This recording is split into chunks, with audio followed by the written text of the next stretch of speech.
Today we're going to look at how to use a light microscope. So first of all, if you're ever going to carry a microscope someplace, you need to carry it by the arm and the base. Okay? Let's take a look at the parts of the microscope and review them real quick.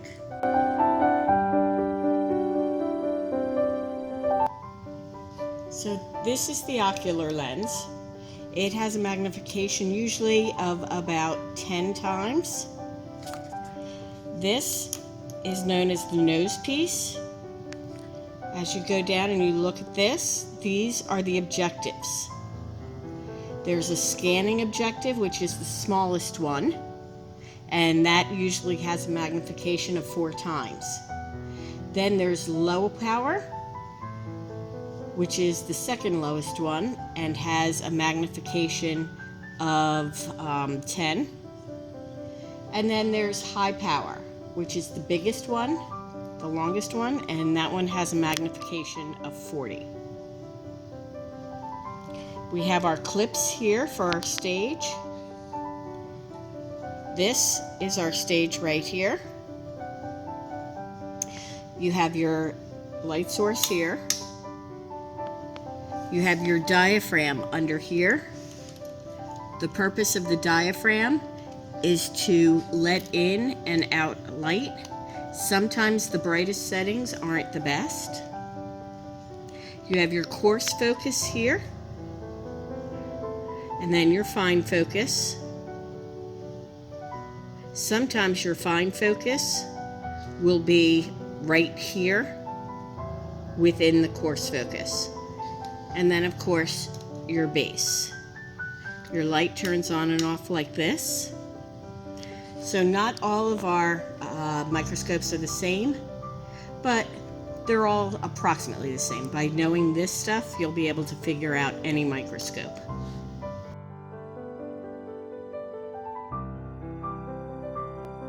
So we're going to use a prepared slide today. The slide is made of glass, so you have to be careful with it.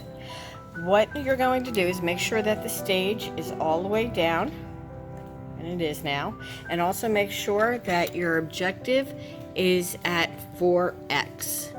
So on each objective, it gives you how much each one of these is worth, so that's 4.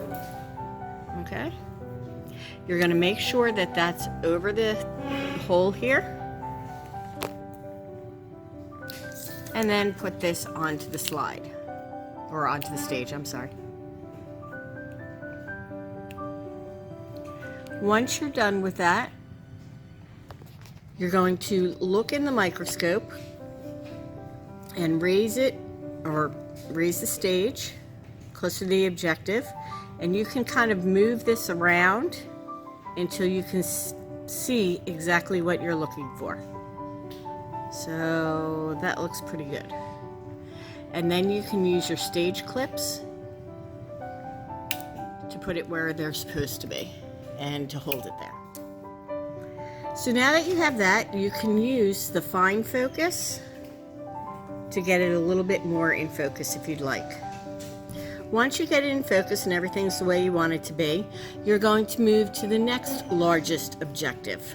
Whenever you're moving from low power to high power lens, make sure that you look at it from the side.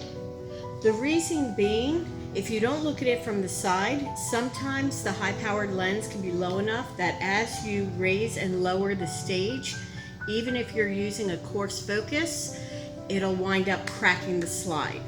So whenever you're moving magnification, look at it like this instead of from here. Okay? Okay, so you'll move to this. This is the 10x objective, or 10 times. Okay? You're again going to use the coarse focus to try and see your thing as clearly as you can. You can also, at this point, adjust your light by moving the diaphragm, which is right there, to see which you get the better view. Now you want to go on the high focus, or the 40 times objective. To go to your 40x, your highest objective, you're going to move it while you're looking at the side. Okay, so here I am looking at the side, and you'll move it like that. And again, the reason why you want to move it while you're looking at the side is because sometimes it can actually crack the slide if you don't. So make sure you're looking at it from the side. Then don't use your coarse adjustment at all on high power. Now you're just going to use your fine adjustment to get the image that you want. And that's it. In future videos, we'll go over how to make wet mounts and kind of discover the world that we can't see with our naked eyes.